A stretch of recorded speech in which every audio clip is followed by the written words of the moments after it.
আসসালামু আলাইকুম। তো আজকের এই ভিডিওতে আমরা দেখব যে এই ইকুয়েশন থেকে কিভাবে y এর মান বের করতে হয়। তো প্রথমে আমাদেরকে জানতে হবে যে এই ইকুয়েশনের নাম কি এবং কোন ফরম্যাটের সাথে এটা মিলে। তো একটু খেয়াল করলেই বুঝতে পারবেন যে ইকুয়েশনটা এই ফরম্যাটের সাথে মিলে যায়। তাই প্রথমে আমরা এই ইকুয়েশনটা নিয়ে একটু কথা বলি। খেয়াল করে দেখুন, এই ইকুয়েশনকে বলা হয় ডিফারেনশিয়াল ইকুয়েশন, কারণ এখানে ডিফারেনশিয়াল অপারেটরগুলো আছে। তারপর আমরা যদি কোএফিসিয়েন্টগুলোর দিকে একটু নজর দিই, এই কোএফিসিয়েন্টগুলো কিন্তু কনস্ট্যান্ট, কোনো এক্স বা ওয়াইয়ের ফাংশন নয়। কোএফিসিয়েন্টগুলো কনস্ট্যান্ট থাকার জন্য আমরা বলবো যে differential equation with constant coefficients. আচ্ছা, এর পরের কথাটা ইম্পর্টেন্ট। ওয়াইয়ের উপরে দেখুন পাওয়ার 1, অ্যান্ড পাওয়ার 1 থাকার জন্য আমরা বলবো এটা একটা লিনিয়ার ইকুয়েশন। অর্থাৎ এখানে ওয়াই স্কোয়ার বা ওয়াই কিউব টাইপের কিছু থাকবে না, বা ওয়াইয়ের সাথে এক্স বা এক্স স্কোয়ার গুণ অবস্থায় থাকবে না। সো এরকম যদি হয় তাহলে আমরা বলবো এটা একটা লিনিয়ার ইকুয়েশন। এবং সবার শেষে সমান সমান চিহ্নের ডান পাশে 0 থাকার জন্য আমরা বলবো এটা একটা হোমোজেনাস ইকুয়েশন। তাহলে সব মিলিয়ে দাঁড়ালো এই ইকুয়েশনটার নাম homogeneous linear differential equation with constant coefficients. আচ্ছা, তো এখন এই ইকুয়েশন থেকে সামহাও আমাদের ওয়াইয়ের মান বের করতে হবে। অ্যান্ড দেখুন, ডান পাশে 0 থাকার জন্য কিন্তু এই ইকুয়েশনটা সলভ করা অনেক ইজি হয়ে যাবে। পরবর্তী ভিডিওতে আমরা দেখাবো 0 বাদে যদি অন্য কোনো এক্সের ফাংশন থাকে তাহলে কি হবে। লিঙ্ক প্লেলিস্টে আর ডিসক্রিপশনে দেওয়া থাকবে এই প্লেলিস্টের লিঙ্ক। আচ্ছা, সো এখন এই ইকুয়েশনটাকে আমরা একটু সিম্পলিফাই করি। প্রথমে এটাকে একটু সহজভাবে লিখি। ডি বাই ডিএক্সকে আমরা বড় হাতে ডি দ্বারা প্রকাশ করি, তাহলে লিখতে সুবিধা হবে। একইভাবে ডি স্কোয়ার ভাগ ডিএক্স স্কোয়ারকে আমরা ডি স্কোয়ার দ্বারা প্রকাশ করব, এবং অনুরূপভাবে D to the power N ভাগ ডিএক্স টু দি পাওয়ার এনকে আমরা D to the power N দ্বারা প্রকাশ করব। তা যদি হয় তাহলে এই ইকুয়েশনটা দেখতে কিছুটা এরকম দেখাবে। আচ্ছা, এখন ওয়াইগুলোকে যদি আমরা একটু আলাদা করে লিখি তাহলে বুঝতে পারবেন এই ওয়াইগুলোকে একটু ডান পাশে লিখেছি, অ্যান্ড ব্র্যাকেটের ভেতরে এই ডি সম্বলিত টার্মগুলোকে লিখেছি।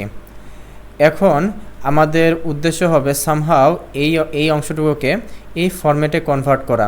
তো ম্যাথ করতে করতে আমি আপনাকে দেখাবো যে এই ফরম্যাটে কিভাবে কনভার্ট করতে হয় অ্যান্ড কিভাবে ওয়াইয়ের মান বের করতে হয়। তো চলুন আমরা প্রিভিয়াস যে ম্যাথটা আছে এখানে চলে আসি।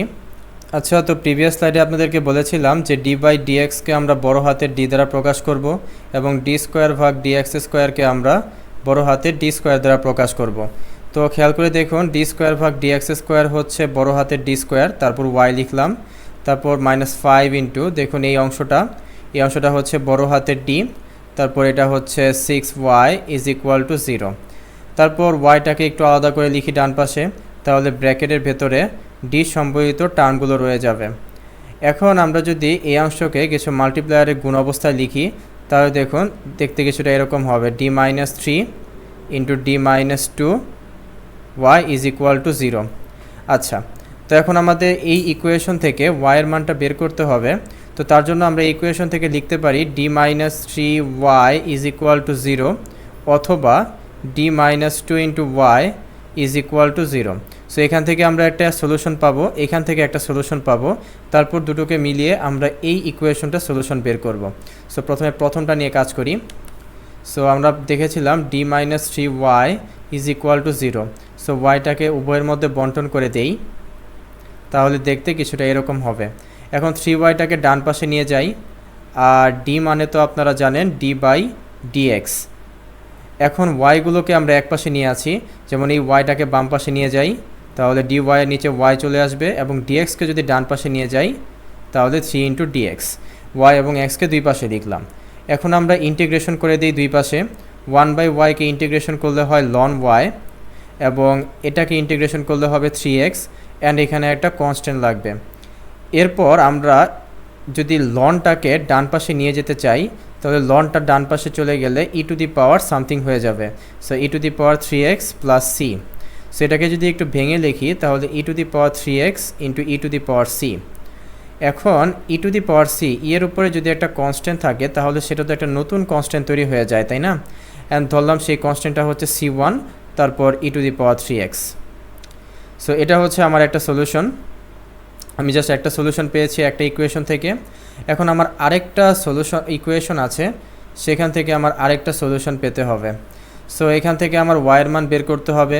তো সেমভাবে আমরা যদি ওয়াইয়ের মান বের করি তো আমাদের তো কষ্ট করার আসলে দরকার নেই, আমরা এই ইকুয়েশনের সাথে মিলিয়ে এটা বের করে ফেলতে পারবো। খেয়াল করে দেখুন যে প্রথমে একটা কনস্ট্যান্ট থাকতে হবে। সো ধরলাম একটা কনস্ট্যান্ট হচ্ছে c2। আচ্ছা, তারপর খেয়াল করে দেখুন যে এই জায়গায় একটা 3 আছে, এই 3টা কোথা থেকে আসছে? 3টা আসছে এই 3 থেকে, তাই না? তাহলে একইভাবে এইখানে 2 আছে, তাহলে এখানে e টু দি পাওয়ারের উপরে 2 আসবে। এখানে 3 থাকার জন্য এই জায়গায় 3, তাই এখানে 2 থাকার জন্য এখানে 2 হবে। সো এটা হচ্ছে আমাদের আরেকটা সলিউশন। এখন আমাদের তো দরকার এই যে এখানে যে ইকুয়েশনটা আছে, অর্থাৎ যে ডিফারেনশিয়াল ইকুয়েশনটা আছে, সেই ডিফারেনশিয়াল ইকুয়েশনে সলিউশন বের করতে হবে, অর্থাৎ আমাদের y এর মানটা বের করতে হবে। তো তার জন্য কি করব, একটু মনোযোগ দিয়ে শুনেন। এই যে দুইটা সলিউশন আছে, e to the power 3x আর c2 e to the power 2x, একে আমরা যোগ দিয়ে দিব অ্যান্ড এটাই হচ্ছে আমাদের আনসার, এটাই হচ্ছে আমাদের সলিউশন। তো আপনাদের মনে কোশ্চেন জাগছে যে কেন আমরা যোগ করলাম, এটার পিছনে লজিক কী, সেটা একটু আপনাদেরকে এক্সপ্লেন করি এই স্লাইডে। তো আমরা প্রিভিয়াস স্লাইডে দেখেছিলাম যে এই ইকুয়েশনটা দুটো সলিউশন, সেটা হচ্ছে c1 e to the power 3x এবং c2 e to the power 2x।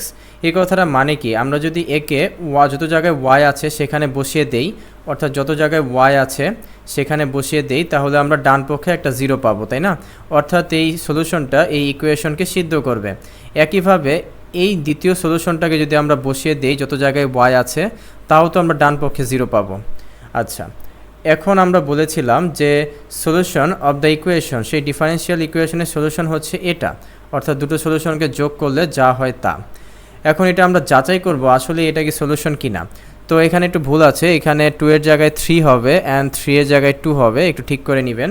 আচ্ছা, তো আমরা এখন কি করব, আমরা এখন এই জিনিসটাকে যত জায়গায় y আছে সেখানে বসিয়ে দিব, তারপর দেখব যে ডান পক্ষে আসলে 0 হয় কিনা। যদি 0 হয় তাহলে আমরা বুঝে যাব যে এটাই হচ্ছে সেই ডিফারেনশিয়াল ইকুয়েশনটার সলিউশন। তার জন্য আমাদের কি করতে হবে, এই yটাকে প্রথমে আমরা যত জায়গায় আছে সেখানে বসিয়ে দেই, এখানে 2 হবে। আচ্ছা, তো এখন এর সাথে আমরা যদি এই c1 e to the power 3x, তারপর এর সাথে যদি c1 e to the power 3x, 6 এর সাথে যদি c1 e to the power 3x গুণ দেই, তাহলে আমরা জাস্ট এই অংশটুকু পাবো। তারপর এর সাথে যদি c2 e to the power 2x, এর সাথে এটা এবং এর সাথে এটা যদি গুণ দেই, তাহলে আমরা এরকম কিছু একটা পাবো। জাস্ট কিছুই না, গুণ দিয়ে জাস্ট আলাদা করে লিখেছি। এখন আপনাদের একটু আলাদা কালিতে বোঝাই যে এই অংশটা কি। খেয়াল করে দেখুন তো, এই অংশটা কি, এই অংশটাই না? আর এই অংশটা মানে তো 0 অ্যাকচুয়ালি, নাকি? তাহলে আমরা বলতে পারি যে এটা হচ্ছে 0। তারপর এই অংশটার দিকে একটু খেয়াল করে দেখুন, এটা হচ্ছে এই যে দ্বিতীয় ইকুয়েশনটা, আর দ্বিতীয় ইকুয়েশনটা সমান সমান 0। So 0 plus 0 is equal to 0। দেখুন আমরা ডান পক্ষে 0 পেয়ে গেছি, তার মানে বুঝতে পারলাম যে এটা আসলেই সেটা ডিফারেনশিয়াল ইকুয়েশনটা সলিউশন। আচ্ছা, এখন আমরা বের করব হচ্ছে, দেখুন প্রিভিয়াস স্লাইডে আমরা দেখেছিলাম c1 এবং c2 হচ্ছে কনস্ট্যান্ট। তো এখন এই স্লাইডে আমরা c1 এবং c2 এর ভ্যালু বের করার চেষ্টা করব। তো এক এক কন্ডিশনে c1 এবং c2 এর ভ্যালু এক এক রকম হবে।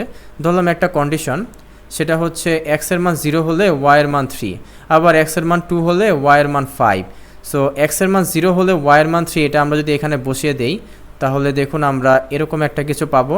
এখানে জাস্ট কিছুই না, y এর মান 3 বসিয়েছি, আর e to the power x এর মান যদি 0 বসাই তাহলে e টু দি পাওয়ার 0 মানে 1। এখানেও দেখুন e টু দি পাওয়ার 0 আসে, তাহলে 1। একইভাবে x এর মান 2 হলে y এর মান 5 যদি এই ইকুয়েশনে বসিয়ে দেই, তাহলে আমরা এরকম কিছু একটা পাবো। এখন আপনি ক্যালকুলেটরের মাধ্যমে এই দুটো ইকুয়েশনকে যদি সলভ করেন, তাহলে দেখবেন যে c1 আসছে এরকম কিছু, আর c2 আসবে 3.455। তাহলে আপনি লিখতে পারবেন যে এই ইকুয়েশনটা হচ্ছে y is equal two minus 0.455 e to the power 3x plus 3.455 e to the power 2x। আচ্ছা, তো পরবর্তী ভিডিওতে আপনাদেরকে আমি দেখাবো যে বিভিন্ন কেস নিয়ে আলোচনা করব। যদি এরকম হয় যে দুটোই 3 এবং 2 না, দুটোই যদি একই রুট আসে তাহলে কি হবে, অথবা রুটগুলো যদি কমপ্লেক্স হয় তাহলে কি হবে।